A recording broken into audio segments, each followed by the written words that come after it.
大家好，我係中環11少。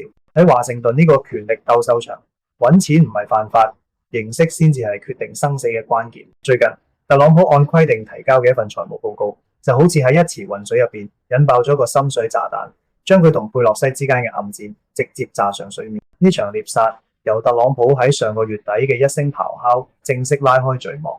佢公開叫陣南西佩洛西必須接受調查。點解？因為佢嘅投資回報率幾乎係華爾街有史以嚟最高嘅。點樣發生？答案就係佢總係能夠精準預知下一步會發生咩事，政府將會宣布咩政策。呢一下直接插中咗佩洛西多年嚟嘅要害。喺輿論壓力下，佩洛西喺 CNN 接受訪問時，面對主播 Jake Tapper 嘅尖銳提問，顯得有啲狼狽。佢試圖將話題轉移到聯邦醫療保險60週年紀念，但主播並冇放過佢，直接將特朗普嘅指控擺上台。佩洛西嘅回應係一場教科書式嘅太極推手，嗰啲指控荒謬至極。事實上，我非常支持禁止國會議員進行股票交易。對於過去嘅投資，我冇任何疑慮。我本人對呢啲冇興趣，係我先生喺度做投資。普遍嚟講，大家嘅睇法好簡單，就係華盛頓嘅權力鬥爭。一個係生意佬總統，將白宮似乎當成自己嘅分公司；另一個係國會議長，老公憑住神級操作喺股市賺到盤滿缽滿。呢啲都係華盛頓公開嘅秘密，好似一場冇結局嘅政治連續劇。但如果你只係停留喺呢個層面，咁你就錯過咗真正嘅戲肉。至於我11少，今日就要同你拆解呢場根本唔係咩正義嘅對決，而係兩種截然不同嘅權力邏輯，兩種深層人性嘅終極碰撞。要理解呢場鬥爭，首先要睇清雙方嘅底牌。2025年，特朗普提交咗一份長達234頁嘅財務報告。我用 AI 整理完之後，發現佢嘅商業帝國遠比任何人想象中嘅要精密同宏大。保守估計，佢家族嘅淨資產最少達到34億美金。呢個帝國嘅玩法可以總結為4個層次。第一層呢，係佢嘅根基，地產艦隊，好似海湖莊園 Mar-a-Lago， 每年唔單止有物業升值，仲帶嚟超過3000萬美金嘅俱樂部相關收入。你要明白，呢啲唔係普通嘅會費，而係各路權貴用真金白銀換翻嚟一張可以進入特朗普核心圈子嘅入場券。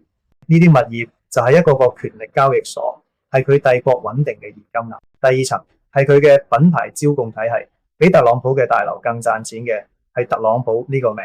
報告入邊，一個喺沙特阿拉伯資產價值只有8萬級別嘅公司，一年嘅授權費收入竟然可以高達1500萬美金。呢個根本唔係正常嘅商業回報，而係一種變相嘅利益輸送。當佢做咗總統，外國政府想討好佢，最直接嘅方法就係高價買佢嘅品牌使用權。佢唔需要內幕消息，因為佢本人就係最大嘅內幕。第三層係佢嘅流動武庫，一個規模龐大嘅投資組合。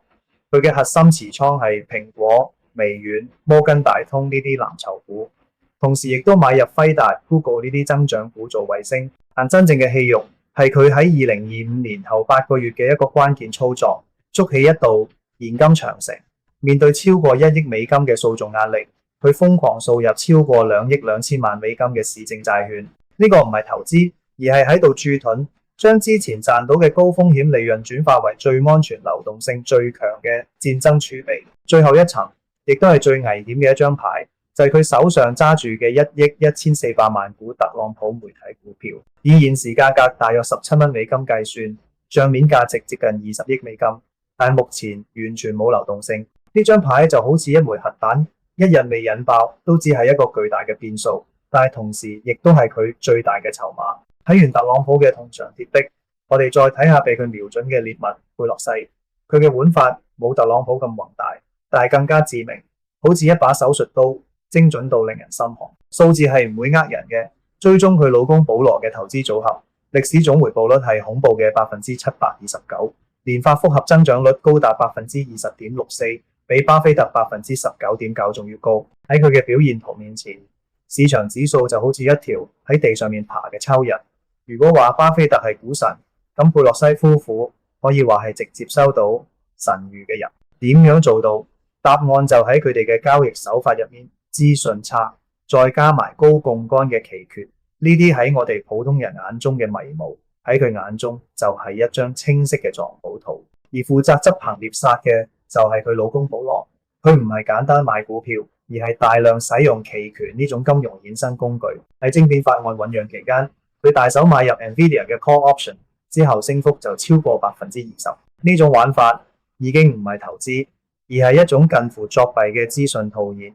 佢哋唔需要好似特朗普咁粗暴地炫耀權力，而係享受嗰種我知道但係你唔知嘅快感。佢哋喺規則嘅灰色地帶入面跳舞，將權力變現嘅過程包裝成一場聰明嘅投資。佢哋唔係破壞規則，而係將規則利用到極致嘅頂級玩家。分析到呢度，你應該明白呢場爭拗根本唔係咩青年對貪腐，而係兩種深層人性、兩種權力邏輯嘅終極碰撞。佩洛西代表嘅係祭司嘅人性，祭司嘅權力來源於佢哋對複雜規則同埋神諭，即係資訊嘅壟斷。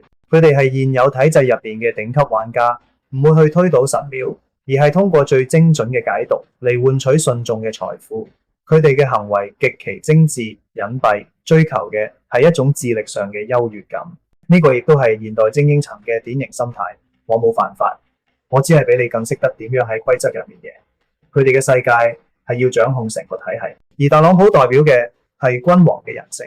君王嘅權力來源於佢個人嘅意志，佢唔需要去解釋神諭，因為佢本身就係神。佢唔在乎現有嘅規則，佢嘅行為就係規則。佢將個人財富同國家權力直接掛鈎，唔係因為佢蠢，而係喺佢嘅世界觀入邊，君王嘅財富就係國家嘅財富。呢個係天經地義嘅。佢追求嘅係一種極致嘅，俾所有人睇到嘅佔有同支配。佢嘅世界係要成為體系本身，一個喺暗處用規則嘅手術刀精準收割，一個喺明處用權力嘅箭錘征服一切，一個追求喺遊戲入邊屈機，另一個追求自己做莊家。我哋呢啲凡人只係企喺羅馬鬥獸場嘅觀眾席，信唔信由你，反正我信咗。喺呢個層級嘅鬥爭入邊，已經冇所謂道德高低，只有強弱之分同埋生存邏輯嘅不同。祭司嘅玩法雖然精妙，但始終要依附喺體制呢座神廟之上。一旦神廟崩塌，佢哋亦都會灰飛煙滅。而君王嘅野心係連神廟都要私有化，佢嘅風險更高，但係潛在嘅回報係成個世界。所以留俾你思考嘅終極問題就係喺呢個弱肉強食嘅世界，你究竟係想做一個懂得利用規則喺暗處收割嘅祭司，定係想做一個無視規則喺明處建立自己王國嘅君王？如果對我哋分析有興趣，記得訂閱我哋嘅中環11小，仲要撳埋個鐘仔，咁就唔會錯過我哋嘅最新內容。如果想睇更詳細嘅文章，仲可以加入我哋 Patreon 嘅資料喺我哋嘅 info box 入邊。下次再見。